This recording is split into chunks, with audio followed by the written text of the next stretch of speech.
Hello दोस्तों, कैसे हैं आप लोग? आई होप अच्छे होंगे। आज बीपीएससी का जो पीवाईक्यू सीरीज चल रहा है बिहार स्पेशल का, उसका चौथा पार्ट लेकर के आया हूँ। इसमें हम लोग एक्सप्लेन करेंगे 69th में बीपीएससी में पूछे गए सभी प्रश्न के उत्तर जो बिहार से रिलेटेड है। हो सकता है एक दो क्वेश्चंस इसमें जो उस समय करंट न्यूज में जो चल रहा था उससे भी पूछे गए हैं, तो उसको भी एक्सप्लेन करेंगे और उस न्यूज से रिलेटेड जो अभी चल रहा है उसको भी एक्सप्लेन करेंगे। चलिए, तो आज का पहला प्रश्न है, मैथिली भाषा का विकास निम्नलिखित में किसके शासनकाल के दौरान हुआ था? तो मैथिली भाषा का जो विकास हुआ था ना, ये हुआ था कर्नाट राजवंश के दरम्यान। तो कर्नाट राजवंश बिहार में और ये मिथिला के क्षेत्र में किस समय था? तो ये था 1097 से लेकर के 1324 तक। ठीक है, और ये तिरहुत का जो मिथिला वाला वो क्षेत्र है वो सारा इसमें ये रिलेटेड है। चलिए,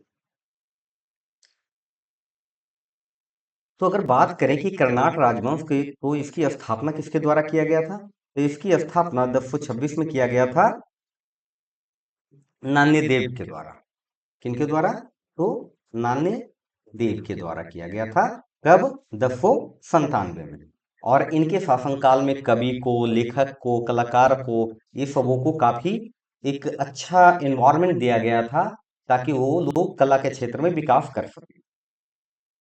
और सबसे ज्यादा मैथिली का विकास हुआ इसी काल में। चलिए,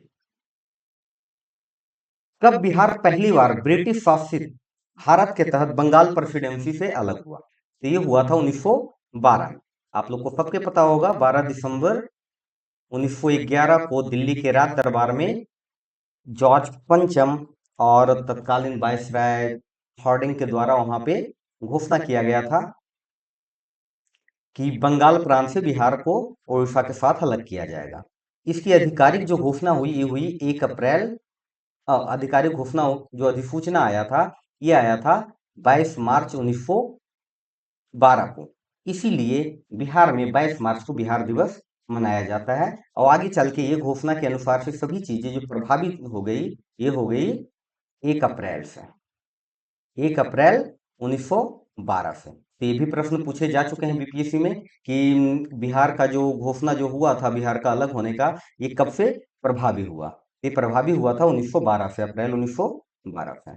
अगला प्रश्न है, भारतीय हस्तशिल्प के संदर्भ में बिहार में फुजनी क्या है?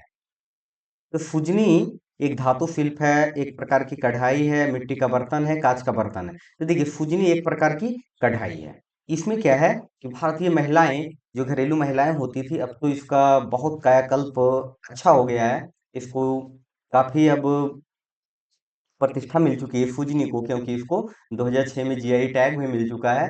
लेकिन पुराने समय में महिलाएं क्या करती थी ना, कि जो धोती और जो साड़ी होता है ना, ये सबको एक के बाद एक तह लगा करके बहुत गाढ़ी सिलाई के साथ इसमें डिजाइन किया जाता था। इस सिलाई के साथ जो डिजाइन किया जाता था, और इस डिजाइन में ये लोग बच्चे का चित्र, फूल का चित्र, पेड़ का चित्र और धार्मिक से रिलेटेड भी चित्र वगैरह की कढ़ाई से करते थे। और ये कढ़ाई के लिए अलग अलग रंग का प्रयोग करते थे। और इसका जो सबसे पहले शुरुआती जो उपयोग किया गया था ये मुजफ्फरपुर से।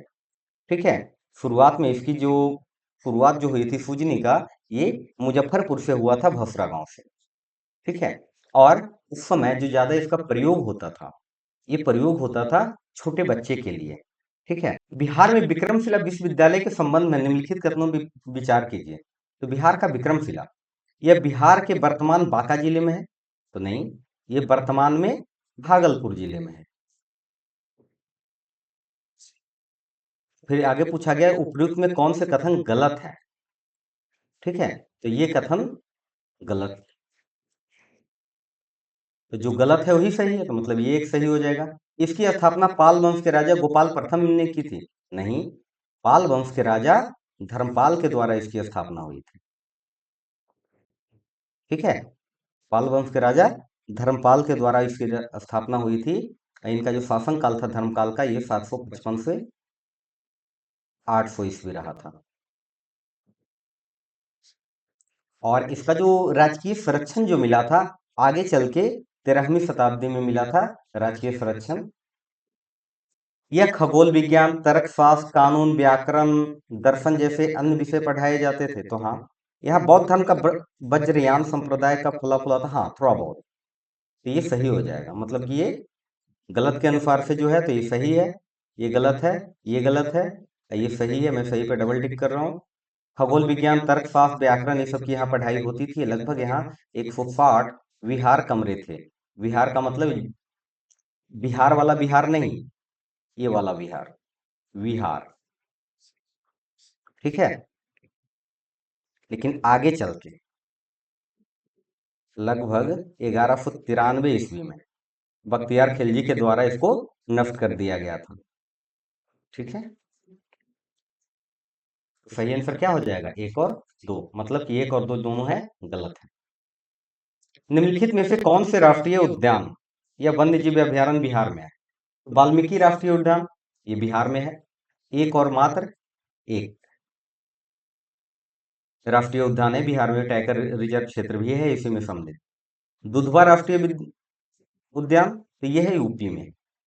गजनेर वन्य जीव अभयारण्य, तो गजनेर जो है यह है राजस्थान। भीमबांध, ये मुंगेर में है, तो ये भी बिहार में है, बिहार के मुंगेर में। और ये भी है बिहार के पश्चिमी चंपारण में। तो सही आंसर कौन सा हो जाएगा? पहला और चौथा, यानी कि आंसर डी सही हो जाएगा। चलिए अगला देखते हैं। तो बिहार के निम्नलिखित में किस जिले में सोना पाया जाता है? तो ये सोना पाया जाता है जमुई जिला में। और यहाँ का जो एक और क्षेत्र है वहां पे आसपास में, जमुई के खास करके करमटिया, झाझा और सोनो क्षेत्र में। तो क्या बिहार में इसके अलावा भी कहीं और भी क्षेत्र है? तो कहीं कहीं ऑप्शंस में अगर पूछा गया तो थोड़ा बहुत गया जी और नालंदा में भी सोना पाया जाता है।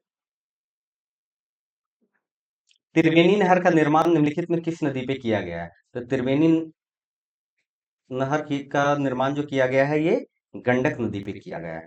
और ये बहुत पुराना है, लगभग लगभग 1909-10 में ही इसका किया गया था निर्माण। तो थोड़ा सा अगर हम जानने की कोशिश करें कि गंडक नदी है क्या, तो सबसे पहले जो गंडक नदी की जो निकलती है, ये निकलती है नेपाल के मुस्तांग ग्लेशियर से। मुस्तांग क्षेत्र का एक ग्लेशियर है जिसका नाम है नुवाई हिमालय।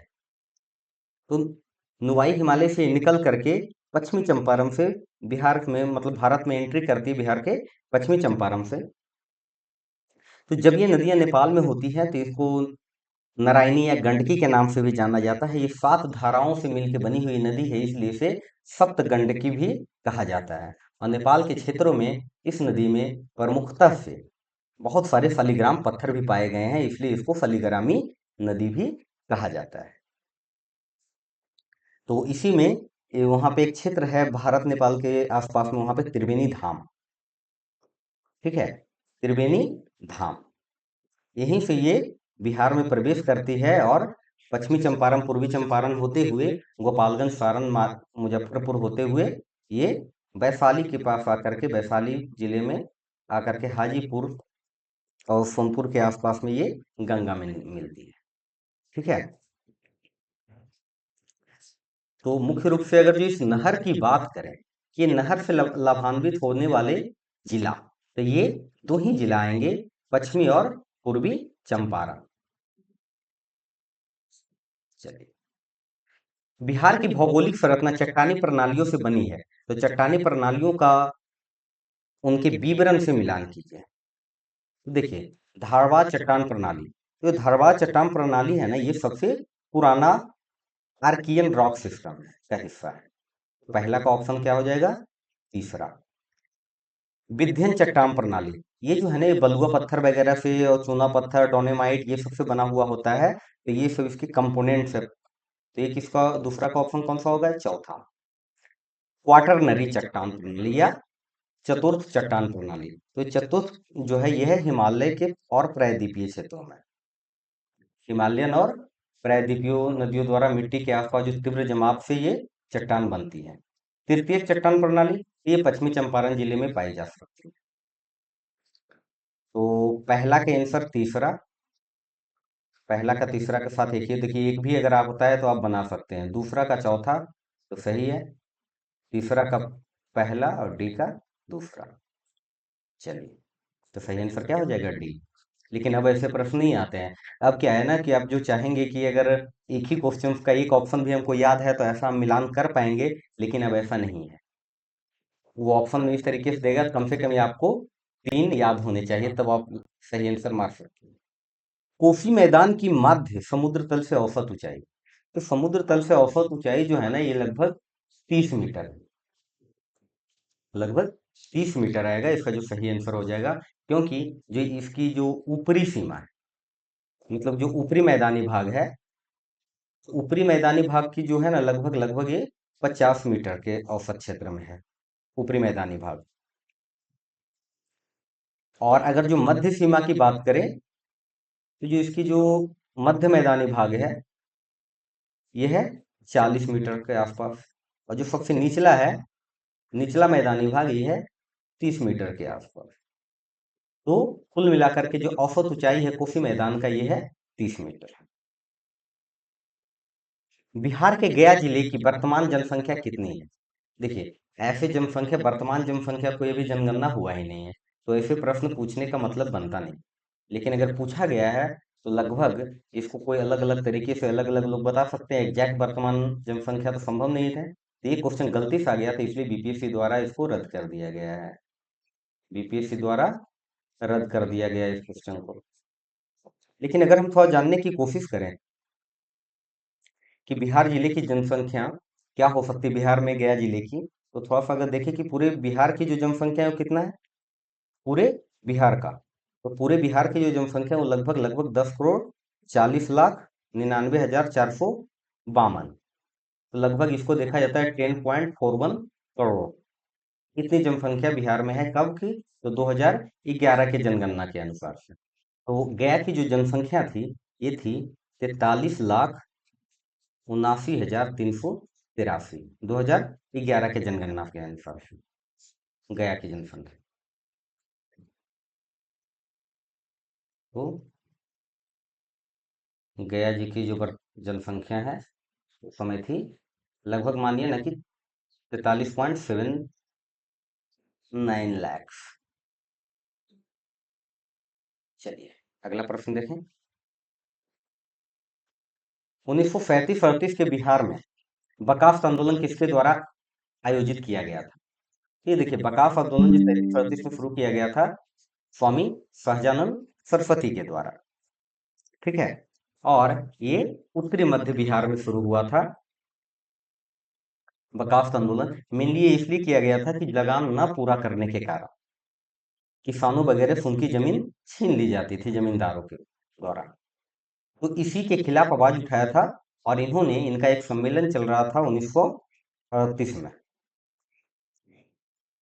सहजानंद सरस्वती का जो बिहार प्रांतीय किसान सभा जो था, बिहार प्रांतीय किसान सभा, तो इसका सभा का आयोजन हुआ था उस समय 1938 में दरभंगा में। तो उसी में निर्णय लिया गया कि हम लोग ऐसा आंदोलन करेंगे कि जिससे किसानों की जमीन वापस आ जाए, और उसका नाम दिया था बकाफ। क्योंकि जमींदार लोग ना जमीन ले लेते थे किसानों से, जो कर नहीं पूरा कर पाते थे। और शुरुआत जो इसकी की गई थी, इसका जो मेन गढ़ रहा था मुंगेर और टाल क्षेत्र रहा था बड़हिया का। टाल क्षेत्र से नेतृत्व किए थे इसके कार्यानंद शर्मा। ठीक है, परिणाम परिणाम इसका सफल रहा एक तरीके से। अंग्रेजों को झुकना पड़ा, अंग्रेजों ने पुराने एक नियम थे उसको चेंज किया बर्खास्त वगैरह से रिलेटेड, और 25% तक लगान में कमी किया, और जो जमीन ट्रांसफर का जो अधिकार था वो किसानों को दे दिया, न कि जमींदारों का उसमें कोई हस्तक्षेप नहीं रह गया। इसमें बहुत मोटा टैक्स लेते थे एक किसान अगर दूसरे को जमीन बेचते थे तो। ईस्ट इंडिया कंपनी ने किस वर्ष पटना में अपना कारखाना स्थापित किया? Dutch India company, sorry, Dutch east India company, ये 1632 में। अगर वर्तमान में देखा जा सकता है अभी भी कि ये कहाँ पे था, तो ये पटना कॉलेज के उत्तरी परिसर में स्थित था इसका कंपनी। अगर देखा जाए तो सबसे पहले बिहार में कौन सी कंपनी आई, तो बिहार में सबसे पहले पुर्तगाली आए थे, मसाले वगैरह और सोडा का बिजनेस करते थे। उसके बाद फिर 1774 में आया डेनिस। तो डेनिस ने अपना कारखाना स्थापित कब किया, 1774 में जब आया तो ये कारखाना जो अपना स्थापित किया, ये नेपाली कोठी में किया। नेपाली कोठी कहाँ है, तो पटना में। सन 1942 में भारत छोड़ो आंदोलन में बिहार के नेताओं का महत्वपूर्ण योगदान रहा। बिहार में कौन प्रमुख नेता बिहार केसरी के नाम से जाने जाते हैं और उन्होंने भारत छोड़ो आंदोलन में सक्रिय रूप से भूमिका भी निभाई, ये थे श्री कृष्ण सिंह, पहले पर बिहार के पहले मुख्यमंत्री। आपको याद होगा पीछे एक प्रश्न पूछे गए थे, 1939 में इन्होंने अपने पूरे कैबिनेट के साथ इन्होंने इस्तीफा दे दिए थे, क्योंकि अंग्रेजों ने क्या किया था कि भारतीयों को जबरदस्ती, मतलब कि बिना कोई सूचना के सेकेंड वर्ल्ड वॉर में इन्वॉल्व कर लिया था, इसके कारण से। और श्री कृष्ण सिंह को बिहार केसरी भी कहा जाता है। इनका जन्म जो है ये बिहार के, अगर वर्तमान की बात करें तो ये शेखपुरा क्षेत्र में एक बरबीघा आता है, तो बरबीघा के क्षेत्र में एक गांव है मौर। तो इनका जन्म मौर्य में हुआ था 21 अक्टूबर 1880। ये अपने वहीं से अपनी मैट्रिक की पढ़ाई की है, वहीं का एक स्कूल था जिसका नाम था Munger district high skill high English school, क्योंकि मुंगेर के डिस्ट्रिक्ट में उस समय बरबीघा आता था। और आगे चल के इन्होंने फिर आंदोलन से जुड़ गए, और ये आरा के आंदोलन में सद्दानंद सिन्हा एक छात्र आंदोलन में अध्यक्षता कर रहे थे, उसमें इन्होंने शामिल हुए। वहां से इनको थोड़ा सा राजनीतिक रूप से अलग ही प्रेरणा मिली और ये आगे फिर बढ़ते चले गए। और दो कार्यकाल में 52 में 57 में आजाद भारत के बाद वो चुनाव लड़के 2 बार ये मुख्यमंत्री रहे, और मुख्यमंत्री बनते हुए ही इनकी रहते हुए ही इनकी मृत्यु हुई थी। इनके मुख्यमंत्री में रहते हुए मृत्यु के बाद एक तत्कालीन कुछ समय के लिए एक कह सकते हैं कि कार्यवाहक मुख्यमंत्री के रूप में आए थे दीप नारायण सिंह, ठीक है। और पूर्ण रूप से फिर कुछ ही समय के बाद आ गए थे विनोदानंद झा। और इनकी मृत्यु कब हुई थी, 1961 में। अगला प्रश्न देखिए, बिहार का वह रसोइया जिसने 1917 में महात्मा गांधी की हत्या का प्रयास को विफल करके उसको भोजन में मिले जहर से उनकी जान बचाई थी, ये थे बतक मियाँ। 1917 में जब गांधी जी चंपारण गए, ठीक है, तो ये जो मोतिहारी के क्षेत्र में जो मोतिहारी का एक नील क्षेत्र था, तो नील कोठी में गए, वहां का जो मैनेजर था इरविन, तो इरविन से ये मिलने गए। इनके साथ थे राजेंद्र प्रसाद भी।